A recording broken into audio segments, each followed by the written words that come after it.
Support for this podcast comes from viewers and listeners like you. If you would like to financially contribute to this podcast, please go over to patreon.com/DavrimTV or join us on the live stream, twitch.tv/Davrim.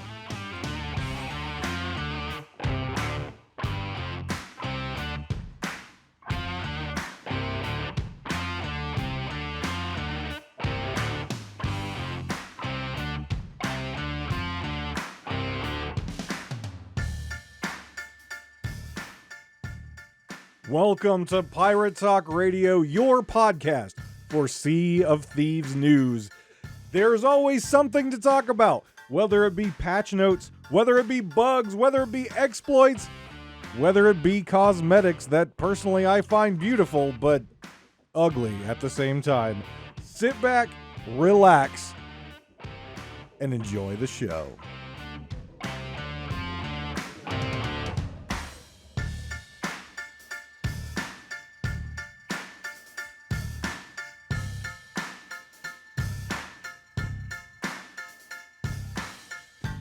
What's up, guys, and welcome back to Pirate Talk Radio. This is episode 72, and I am Davrim, and I hope you're all doing well.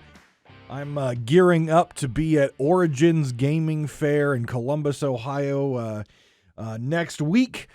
So if you are attending that, it's the second or third largest board game convention in the United States. Should be a lot of fun. Obviously there to support Extra Life and the charity that I support. So hopefully we'll have a lot of fun there, raise a lot of money for the kiddos in the hospital, and finally maybe after that get a little bit of rest, finishing up the rest of June going into July before we get on that jet plane and head over to England for Sea of Thieves Fest, which I am extremely excited for, not only to be going back to England after many years of not being there, but also just to meet everyone who's going to be there. It should be an absolutely fantastic time. I know several folks who listen to the show are going to be there, so it's going to be great to meet folks that normally I wouldn't be able to meet because there's a giant ocean between us. So there you go. So it should be a lot of fun. I'm looking forward to getting through these two cons and then maybe eventually having a little bit more rest time in my day, in my life, and before I finish up the year with two additional conventions, one 24-hour gaming convention for Extra Life, and then also an anime convention back in Columbus, Ohio. So hopefully I love doing all these events and I love meeting all the folks, but I'll tell you what, after how this year has went so far with my normal schedule and working out and trying to keep up on content and my job, and man, I am exhausted. I am running on less than fumes at this point right now, right? Less than fumes. So Sea of Thieves, we've got some stuff going on right now that is time limited. Obviously, the adventure is still going on for a little bit more, but there are two limited time cosmetics that you can pick up right now. So one of them is a set of scars, and it's actually the scars from the Season 6 trailer that myself and several other people thought were really cool scars. They were not the scars that you got in the Plunder Pass. These are actually the scars from the trailer, and you can get them by just logging into Sea of Thieves and playing between June the 2nd and June the 6th.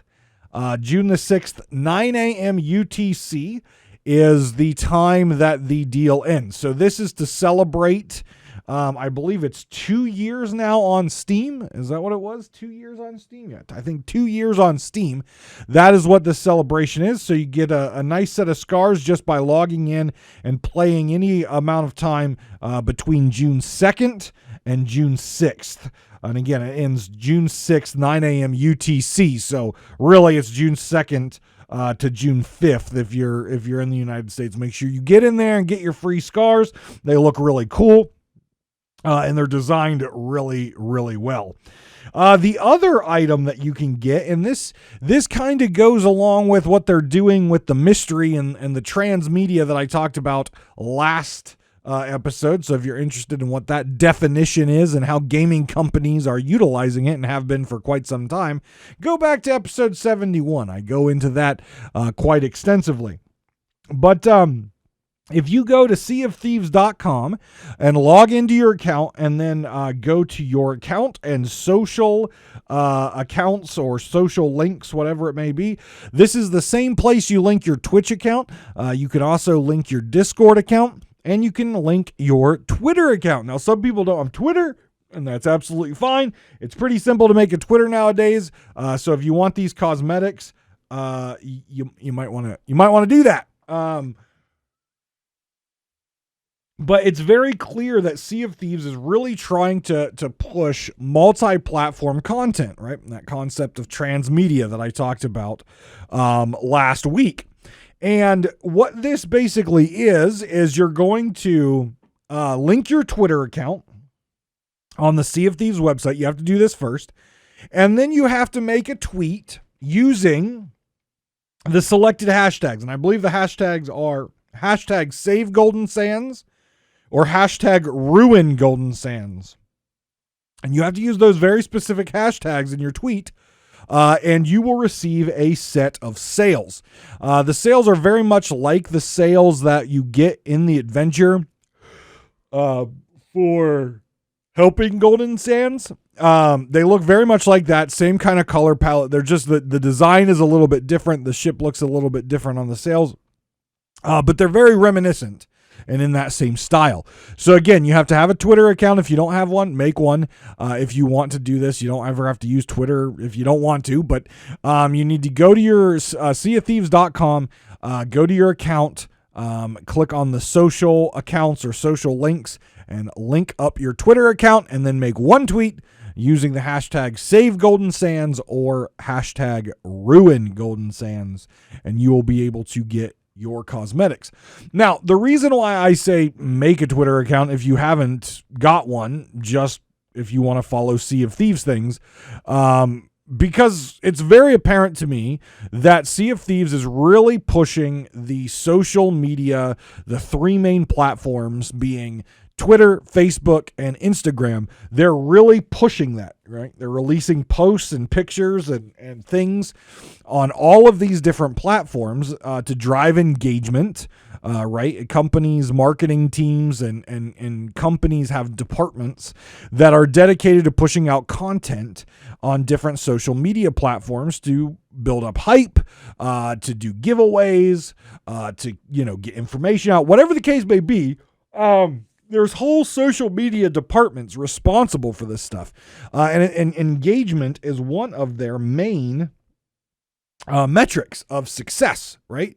The more people engaging with your post, the more chances, you might get people into the game, or you might be able to get someone to click a link, which drives clicks to your website. And it just, again, it's metrics for business nowadays, right? And it's very clear that Sea of Thieves is really on top of this. I think they're a little late to the game, to be honest. They've always had a good presence on social media, but now they're really pushing it, like really pushing it hard. And I say that just because in the mystery, we've had to retweet and like and comment in order to get different clues. And with the most recent clue that was released, it appears that there's something that has to do with social media and 3,000. So 3,000 probably engagement, something like that, comments, retweets, likes, something along the lines of that. But the markings on the music box are 3,000 in Roman numerals, and there is a cloud shape. And if you look at the most recent clue, the I guess what they showed were different events, right? Fort of Fortune, regular fort, Skelly Fleet, different clouds. Now, when I think of clouds and the fact that they're posting it on Twitter, and a lot of stuff they've been posting on Twitter and Facebook and Instagram, to me, that means we need to reach 3,000 of something cloud-based in order to get the next clue. Now, is that 3,000 forts killed, 3,000 skeletons killed? I don't think it has to do anything with inside the game this time. I think the music box clue was inside the game. Now we're talking about the cloud as in the internet. So I think where they're going with this is 3,000 of some mysterious, we don't know, engagement on their social platforms. Maybe they're looking for likes, comments, retweets, reposts, whatever it may be. I think that's what's going to unlock the next clue for folks to follow. I may be wrong, but I think that's the general consensus from other folks who are much more into the mystery of me, and I think it makes sense. Especially, they're talking about the linking of the Twitter account. Maybe it's 3,000 people who link their Twitter account. I don't know. I don't know if that's maybe what it is as well. Who knows? But it has to probably do something with the social media platforms, pictures, linking the account, whatever the case may be. But if you are annoyed by Sea of Thieves putting out content on social media platforms, if you feel it's unfair that you have to create a Twitter account to get these sales via the hashtag, if you don't like the engagement stats that they're looking for on these mysteries, look, I don't know what to tell you. I understand that if you're an anti-social media person, I am very limited when it comes to social media. I follow Twitter. I post kind of often, sometimes about gaming, sometimes about personal life. Instagram, I'll post every so often. I'm not in-depth. Facebook, I don't touch it all except for Messenger, because I've got some military friends and family who are deployed, and that's the easiest way to keep in contact with them.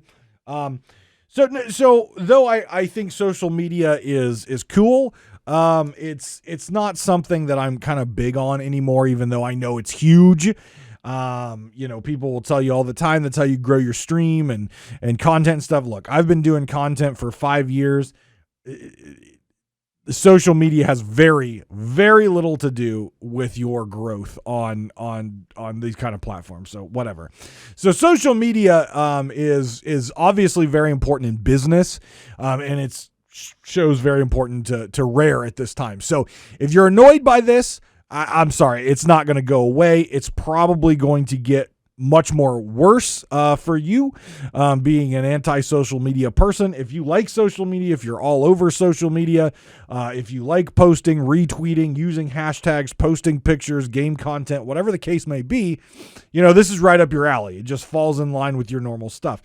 But if you're someone like me who likes to limit their time in front of a mobile device or a screen, because you're already in front of a screen a lot with work and other things you're doing, it's just an added thing, right?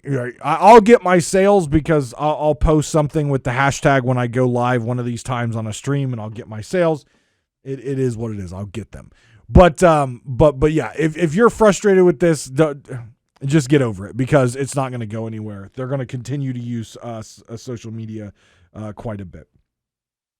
Also in the news, if you haven't opened and looked, the season has been extended.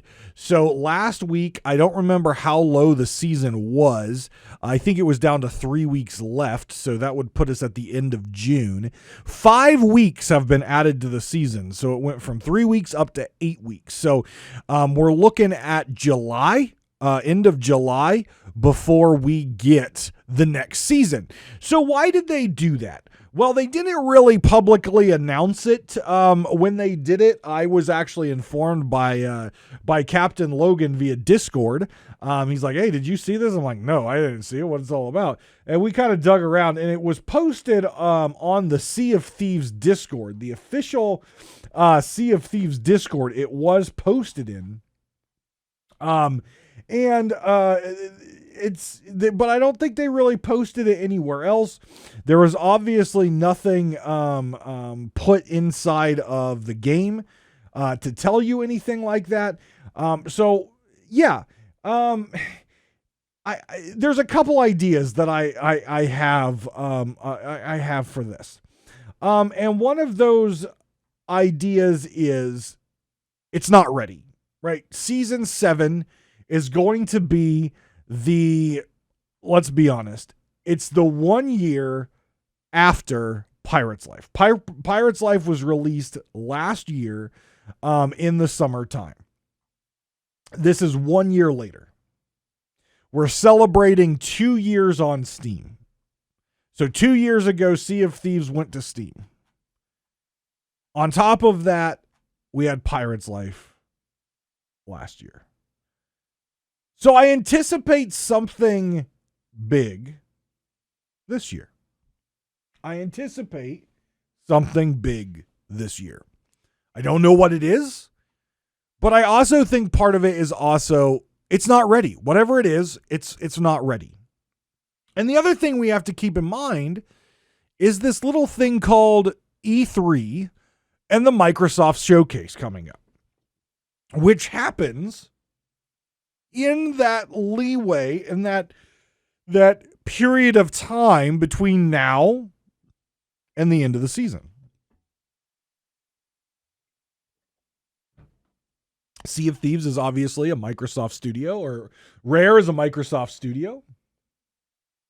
It's very clear that Sea of Thieves is one of the big brands that Microsoft likes to promote in all their showcases. You always see in the Microsoft logos and splash screens, you always see a Sea of Thieves character there. So it's clearly a game they want to promote. So we know that Sea of Thieves is going to be at the showcase and they're going to drop something. Is it going to be huge? Don't know. Is it going to be just, hey, season 7's coming, this is what we have? Maybe. Maybe it's going to be something large. But here's what we have to keep in mind. 2 years ago was Steam. Last year was A Pirate's Life. Lots of players came to Sea of Thieves. And there was a lot of work to make sure that player experience was good to retain those players, right? It's great to have an influx of players, but the key is, can you hold on to a certain percentage of those players that then become reoccurring players, which means reoccurring potential higher shares or higher bits of the Xbox Game Pass subscription, which means a chance that more players will buy from the Pirate Emporium, right?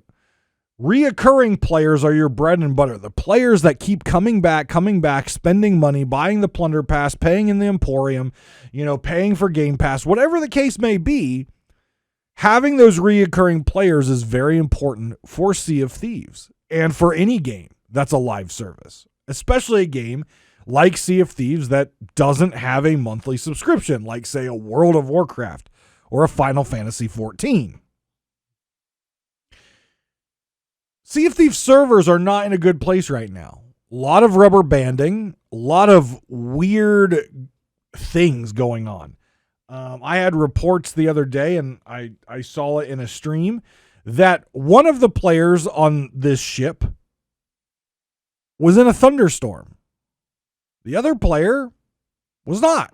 Same ship, at an island. One player had a thunderstorm above them, above the island. The other player did not. That's weird. That's something goofy. That's something we haven't seen before. A lot of rubber banding. A lot of getting disconnected from servers. Hit registration is still obviously a major concern. Server stability, how many players are on a server, still a major concern. Food registration, where you eat the food but you don't gain health. Bucket registration, when you bucket the water, it doesn't actually bucket. There are a lot of things of critical nature inside the game right now that if new players, a large influx of new or returning players come into the game because of a big hype announcement from a large Microsoft showcase or convention, those players may see the state of the servers and be like, there's a reason I stopped playing. And the goal of Rare and the goal of the Sea of Thieves team is to try to retain those players and make sure those players come back, which means trying to get some stability in the game.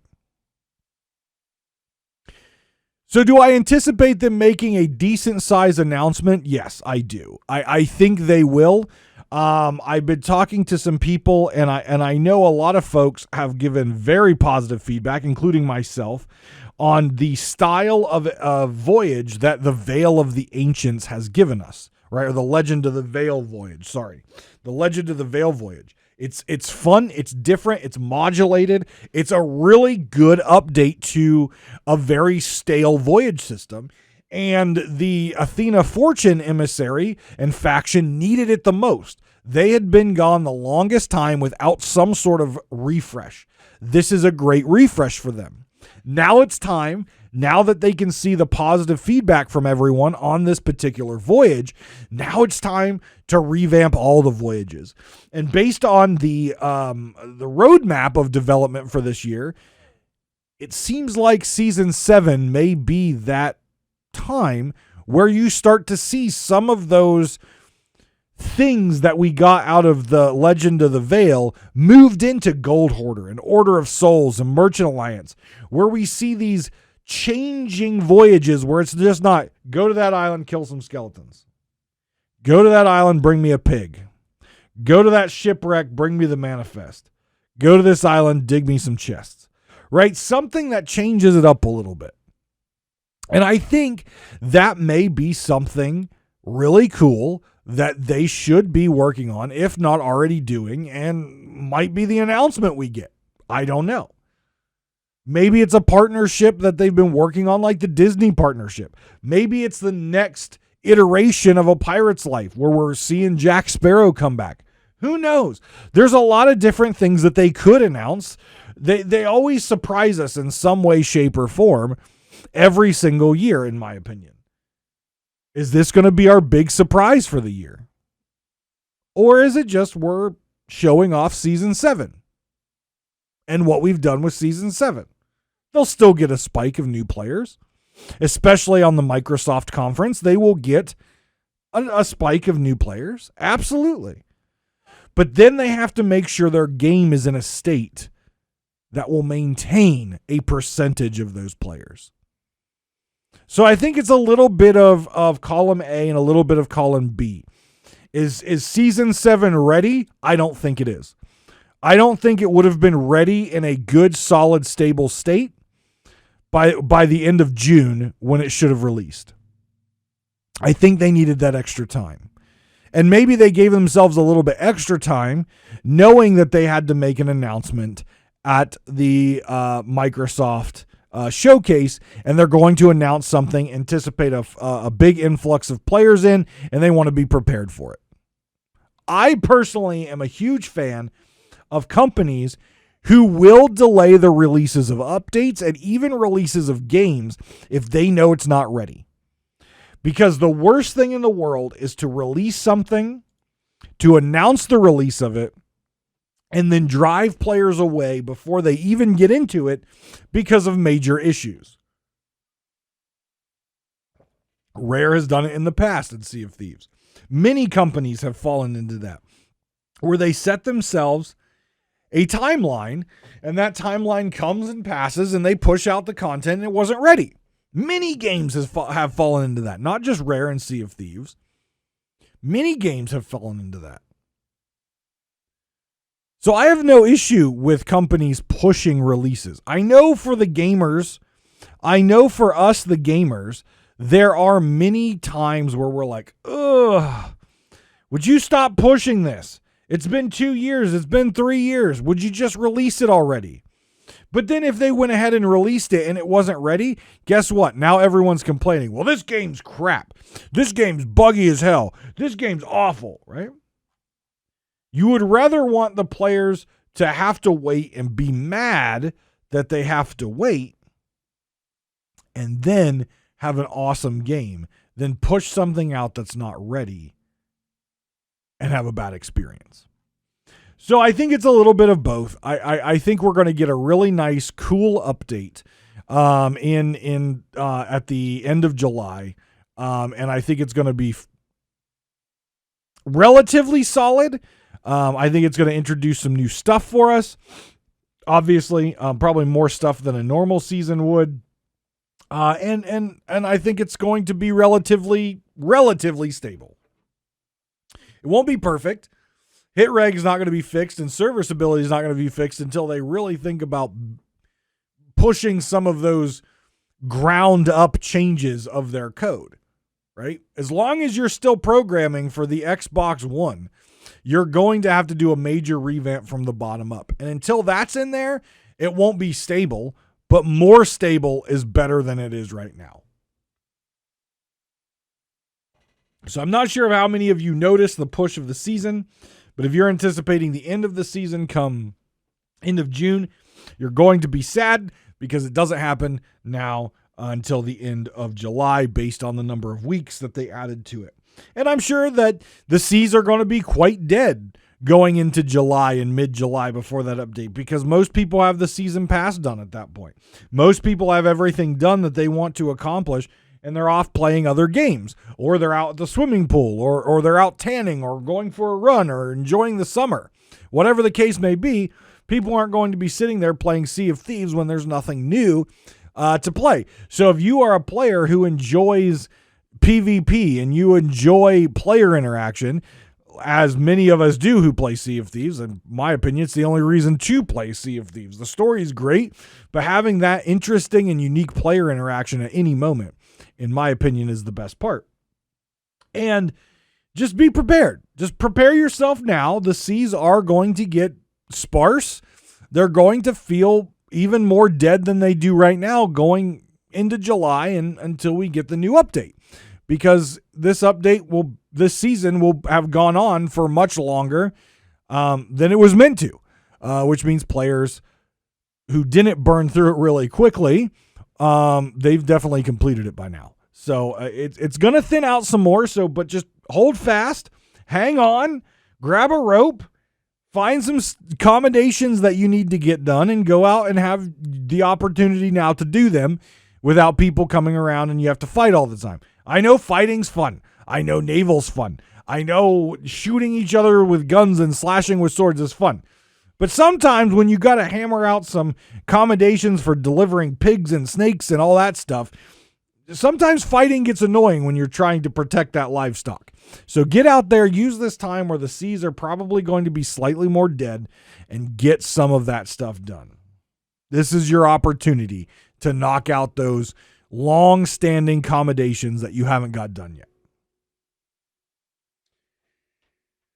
So adventure number 4, The Lost Sands. I had the opportunity to play it. I had the opportunity to play it on stream. You can go check out twitch.tv/Davrim if you would like to see that VOD. I was joined by Jack Bull, who is a loyal listener of this podcast, and we played through the adventure. And I'll talk about it in just one second. But first, if you would like to help finance this show, obviously this show is 100% free to you on YouTube and all the podcasting apps. But if you want to go the extra mile and help finance this show and get some fun swag potential out of it, you can always go over and check out patreon.com/DavrimTV. And I have a variety of different subscription tiers, starting very cheap, I think as low as $1, and going up to like $25 a month. Many tiers in between, and you get different perks for which tier you sign up, including merch, including handwritten holiday cards to you, including the ability to play on stream with me on occasion, and much, much more. You can check that out again, patreon.com/DavrimTV, if you would like to check out any of the tiers, and you get access to your own RSS feed and get Pirate Talk Radio between 1 and 3 days before the general public. So if you really want to listen to me and my rants well before anyone else, go over there and sign up for one of the tiers. So Adventure 4.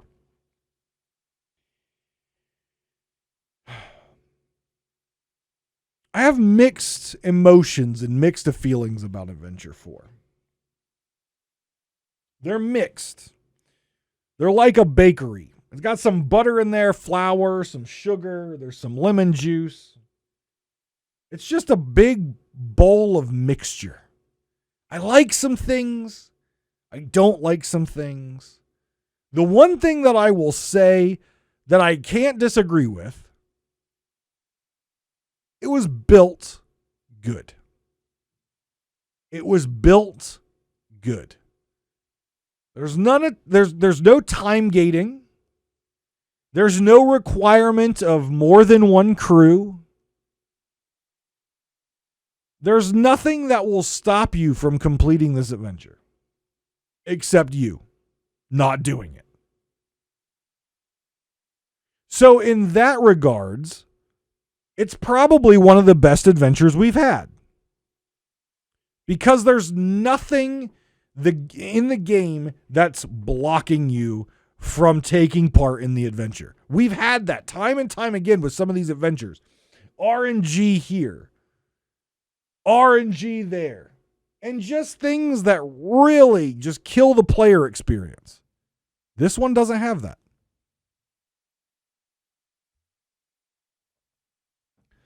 Is it perfect? No. Far from it.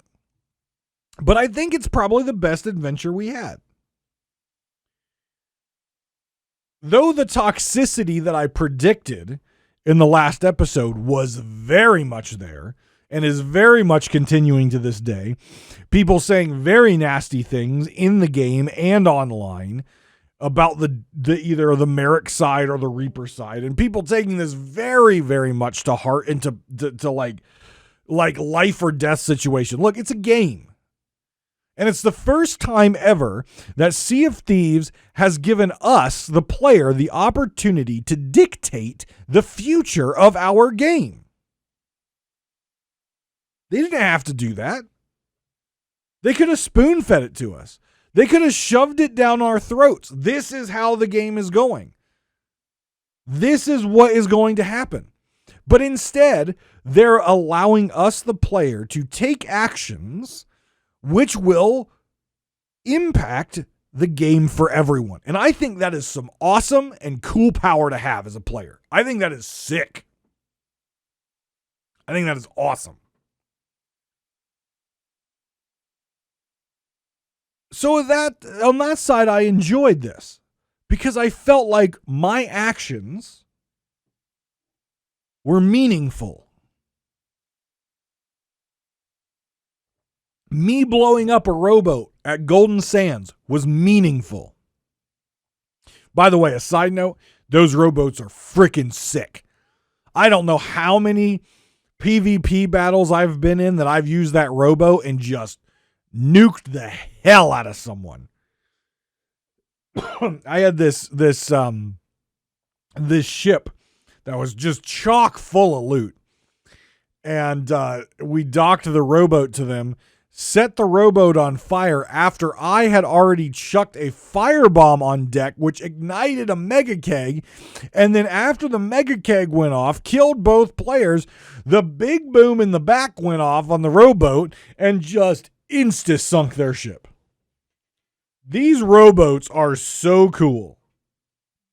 So cool. I love them. And I hope they don't go away after this adventure is over. I don't think they need to be as plentiful out there, but I really hope they don't go away because they add a whole new level of fun to rowboat plays.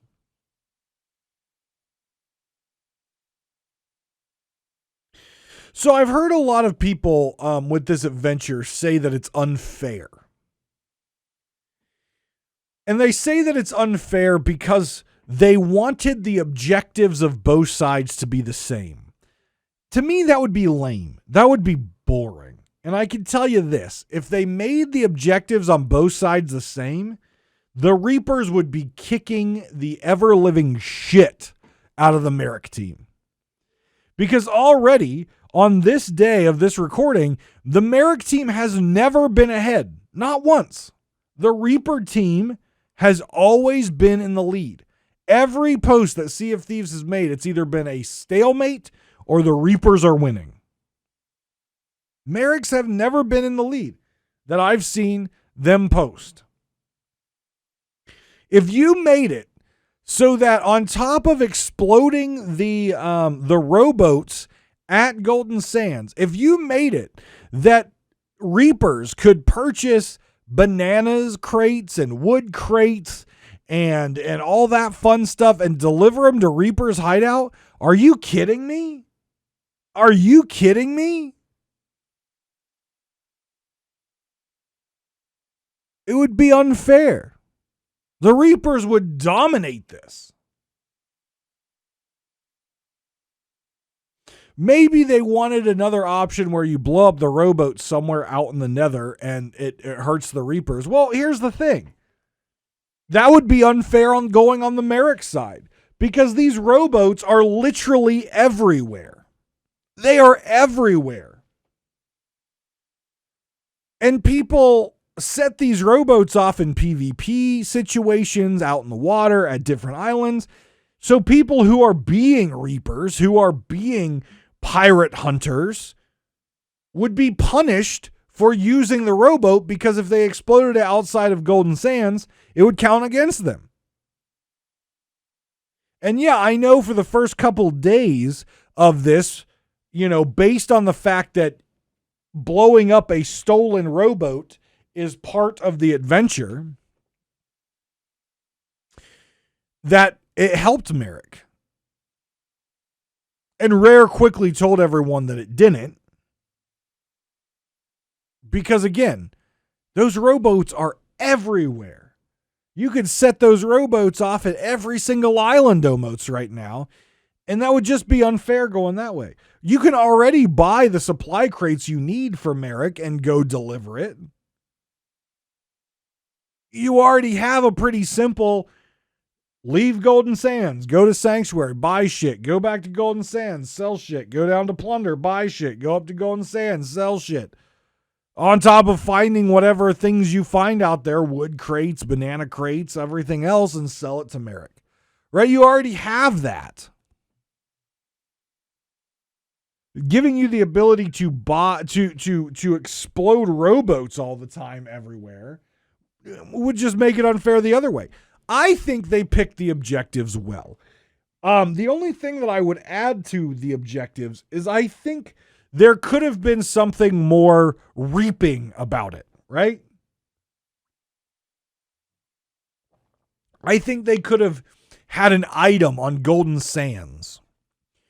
So you complete the Reaper side by getting the relic and bringing it back to the Servant of Flame at a Reaper's hideout after you've rowed your rowboat to different islands. Which, by the way, I had to science out. Yes, I know the piece of paper says row, but I'm like, there's no way the game can check to make sure I'm rowing. Oh, it can check to make sure I'm rowing. It knows if I entered the island area on my ship. And if you enter the island where the banner drops down on your ship, your little Reaper messenger is not going to show up. So what I found out you could do is you just sail your ship up to the line of which the island banner is going to drop. Then you get in your rowboat, drop your rowboat, and row the rest of the way in, and the person shows up. Now, you have to have your rowboat close to where they're going to show up. If you have your rowboat on one side of the island and like at, I think it was Cannon Cove, if you have your rowboat on one side of the island and he's on the other, he's not going to show up. You have to have the rowboat within kind of close proximity, if not line of sight from where he is, in order for the messenger to show up. But you can get your relic and go back to Reaper's hideout and turn it in. But I think they could have made it a little bit more Reaper-like and had things like turning in grade 5 flags counting and things like going to Golden Sands and stealing something from Golden Sands and taking it back, right? Because then it sets up opportunities for PvP around Golden Sands. They already have cannon emplacements at Golden Sands. I've seen some awesome community videos of people defending Golden Sands by utilizing the cannons on the beachhead and shooting approaching Reaper ships who are trying to blow up their keg rowboats. I've seen the videos. It's epic. If they would have encouraged that a little bit more by saying, hey, Reapers need to go to Golden Sands and they need to steal something and return it to the Servant of Flame, I think that would have been cool. The other thing I think they should have done, and this again would give advantage to Merrick's side 100%, but the Reapers in general, at least most PvP players, Reapers are the way we go because we can make the most money out of the loot we steal. I think in order to get credit for anything for this adventure, you should have had to have an emissary flag up and leveled to grade 5. So to turn into Merrick, you would have to have a merchant flag, gold hoarder flag, Order of Souls flag, or Athena's fortune. No, mark those out. You would have to have the Athena's flag that limits it to Pirate Legends. No, okay. Any of the trading companies from an outpost, you have to have grade 5 in order to turn into Merrick, right? So you can't just go out as a Reaper, get a grade 5 Reaper, steal a whole bunch of stuff, go turn into Merrick. No, you have to have one of the grade 5 flags on your boat to turn into Merrick. You have to be close to the ship or close to the thing, just like and turn it in. You have to be close to the island, close to where Merrick is with your ship. It has to be stopped. It can't be, just like putting your flag up and down. Like, it has to be stopped and all that stuff. I know putting your flag up and down, your boat can just be moving real slow or whatever nearby. But I really think to change the flag and all that stuff, it should be stopped. But that's another story for a different day. Any of the trading companies from the outpost, grade 5 flag, then you turn the stuff in, then you get credit for your side.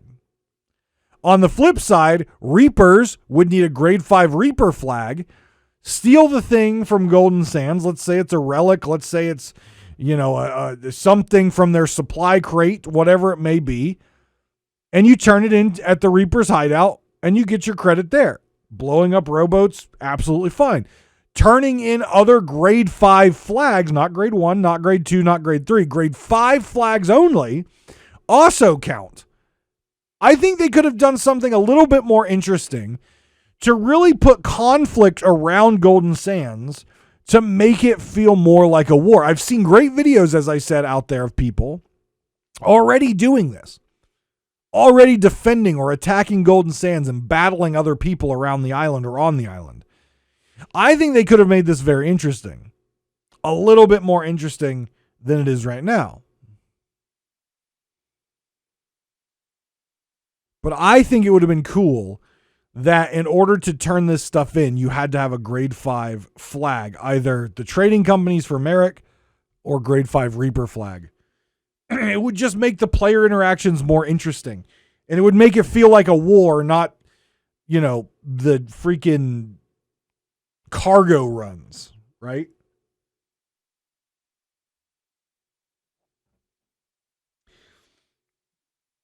Next thing that I think is interesting and weird, everything they've talked about is choose your side. Which side will you be on? Save Golden Sands, ruin Golden Sands, burn it to the ground, help Merrick. Everything has been about choose your side. Yet when you actually get into this adventure, you realize if you want to get all the rewards, you have to play both sides. And yeah, that's very piratey. But when all the media and all of the hype is choose your side, fight for your side, fight for the Reapers, fight for Merrick, whatever the case may be, it's all about choosing your side. And then you get to the adventure and you're like, oh, I have to do both sides. So why? I just canceled myself out. No wonder every single time they post something up, it's a stalemate. Why? I just did the Reaper one to get the Reaper lantern, and I just did the Merrick one to get the sails. I'm done. I'm moving on. Now, some people are going above and beyond. Some people are taking the war very seriously, like, Rare wants you to, but the majority of players who are doing this adventure are seeing that I need to do both sides in order to get my credit. They do the Reaper, they do Merrick, or they do Merrick, then they do the Reaper, and then they're done. They got all their rewards, they walk away. And they don't worry about anything else anymore. They got their cosmetics.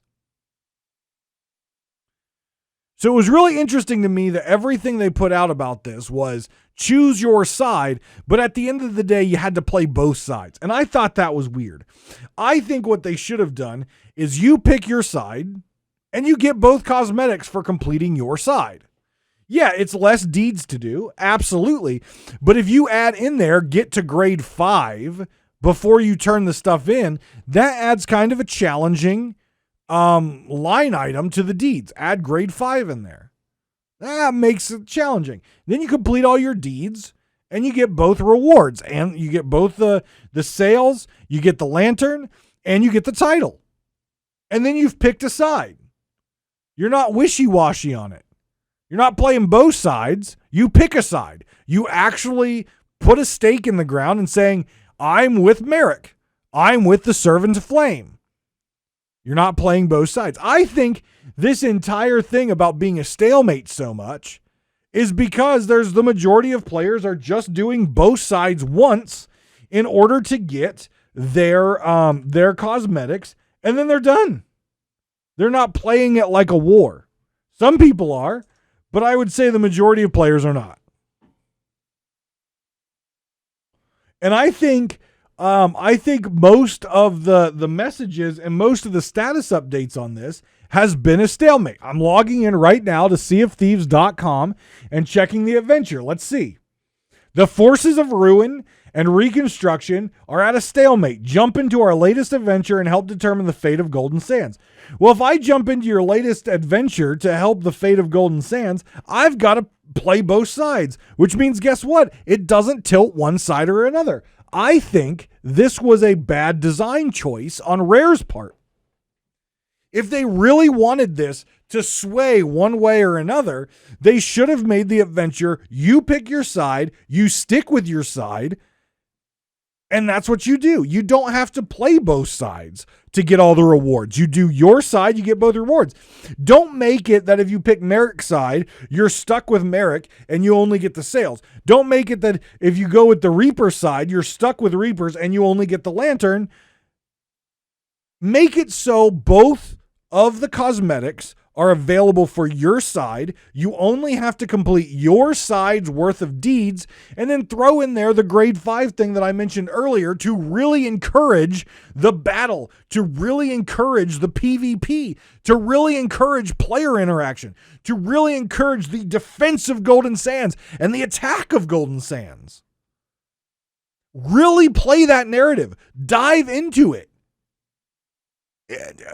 I really feel like seeing how this was overall laid out, I think they had a great concept, but they didn't go far enough this time. Sometimes they go too far. We're going to bring back the Hungering Deep event, and we're going to require you to have 2 crews. And we're going to have a buggy as shit event, and it's going to be hard to do, and there's going to be RNG involved, and it's going to be painful for the players and a bad player experience. Okay? They went too far. In this instance, I feel like they didn't go far enough. Still a great adventure. Still a great story. I loved hearing and reading the parts that Merrick said and talking about the rebuilding of Golden Sands. And I love to hear and really get to kind of feel out a little bit more about the Servant of Flame and find out what was really cool was one of his Reaper people who was in one of the bushes says, Father. As if the Servant of Flame is controlling those Reaper, the Reaper PJ messengers that you're rowing around finding. That was very interesting. A very nuanced catch, if you will. I barely caught it. Very interesting. But I don't think they went far enough. I think they had a knock out of the park home run with this adventure. Pick a side, make it a war. and they doubled down and got a base hit. It was probably the best adventure they've had so far. I will say that. Maybe aside from the first one. First one was a little short, but we got Bell and things like that. But I really think they could have had a knockout home run that really pushed the core values of this game and interesting player interactions, a real true war and fight for Golden Sands, still got all the players their cosmetics, and really, really just slam dunk, home run, end zone to end zone touchdown. Just amazing. And I feel like they doubled down and just got a base hit. It was good. Maybe our best. It just could have been better. They didn't go far enough. I almost feel like Rare, when it comes to things that push PvP, because of the anti-PvP out there and the pro PvP, the extremes of the player base, I feel like Rare is oftentimes too scared to push too far on the PvP side. They're not scared at all to push too hard on the PvE side. They don't care, because they know the PvP players out there. They know the PvP players out there are going to find themselves some PvP. They know they can push PvE all they want, and the PvP players are going to hunt you down. They're going to find you. They are going to do what they do. But pushing PvP, if you're a PvE player, you're someone who doesn't want PvP, and Rare does something to really push hostile player interaction and PvP, those players, they're not going to get anything out of this game that they want. And if I was at Rare, now given this is coming from a PvP player, if I was at Rare, I wouldn't be scared. Push it. You're not offending anyone. It's not like you're putting a Fu Manchu in there and offending an entire region of the world. You would never do that. You would never put like a Fu Manchu mustache in the game. No way. That would just be too offensive for a whole group of people. But go push it. Push it. You wanted player interaction with the Shrouded Ghost adventure, and it was a shit experience because of how you did it. This was a great experience, but you didn't push it far enough. You did a good job. It was a great story, but you didn't push the narrative far enough. You pushed the PvP narrative on social media. You had the toxic battles between people with name calling and everything on social media. Oh, people are just being toxic on social media. That's a normal thing. Oh, people just being children on social media, calling each other names. Oh, look at the hate on social media. That's just kids being kids. You pushed it on social media, but you didn't have the balls to push it in the game. You had the perfect setup. You had it perfect. And you doubled down, and you were just okay with a base hit. You should have went the extra mile, requiring tier level 5 emissaries. Grade 4 emissary. Grade 5. You should have required it. You should have forced players a little bit more on Golden Sands for stealing and protecting, and just a true war. Player versus player war. You could have had phantoms on Golden Sands fighting, inhabitants and members of the Athena's Fortune bar out there fighting. Like, make it feel like a war. The phantoms were showing up. The phantoms do show up whenever Reapers are in the lead. Don't know what shows up whenever Merrick's in the lead. Probably baskets of fish that were left at Steven Spoils because he abandoned his post. Just remember that, everyone. Merrick has currently abandoned his post for well over a month. What? A month with the two adventures? Month and a half with both adventures combined? He's abandoned his post at Steven Spoils. You cannot sell fish right now at Steven Spoils because Merrick's not there. How rude. Why would you ever support that pirate? Why would you ever support him being at Golden Sands when you need to sell fish in the center of the map? Servant of Flame didn't abandon you. You can still sell all your goodies at the center of the map to him, but by God, fish, Merrick has abandoned his post. You know what that means. Support the Reapers. Hashtag ruin Golden Sands. The last point I will make on this particular adventure to close up this episode is, I mentioned this in the last episode. I wanted to see transparency when it came to reporting the progress of the community in this event, and I just don't see it. You can go to seaofthieves.com, you can go to progress on the adventure, and you see a really cool, nicely illustrated picture of Merrick facing the Servant of Flame with a crack down the center, and that crack moves left or right, not in real time, based on the actions in game. And if it moves too much to the left, it turns red and the Reapers are in the lead, and there's a message that says that.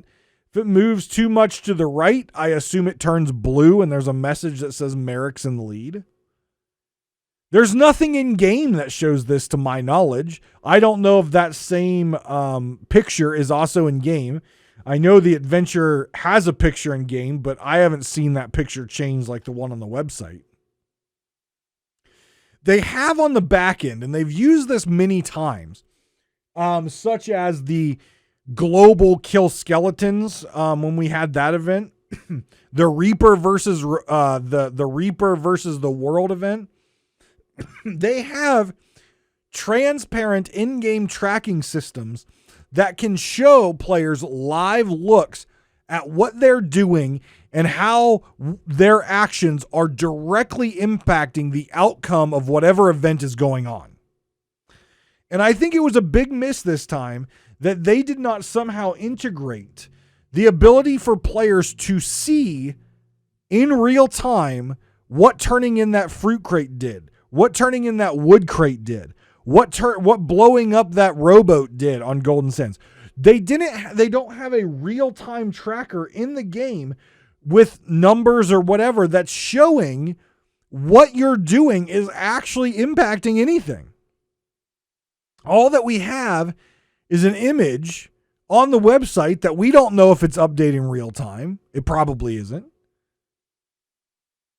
Or them tweeting every couple days, not tweeting on the weekends, but every couple days, a picture of said picture on the website and telling people what's going on. Now, Rare has in the past told us things and then they go and do something else. I've called them out on it many times. But I'm huge on data integrity. And I don't think that Rare is lying to us. I don't necessarily think that Rare already only has one outcome to this. They already know what that outcome is going to be. And they're just making us feel like we're doing something about it. I don't think they're doing that. But the way that they're displaying the data doesn't give us a real-time snapshot and doesn't tell you in the moment what you did and how it impacted your cause. And to me, that brings a lot of questions up about the integrity of this entire event. They really should have went that extra mile and had something, some sort of calculator, some sort of numeric value. How many wood crates are turned in? Oh, it's at 1,000. I just turned in 5. Now it's at 1,005. We see the number change.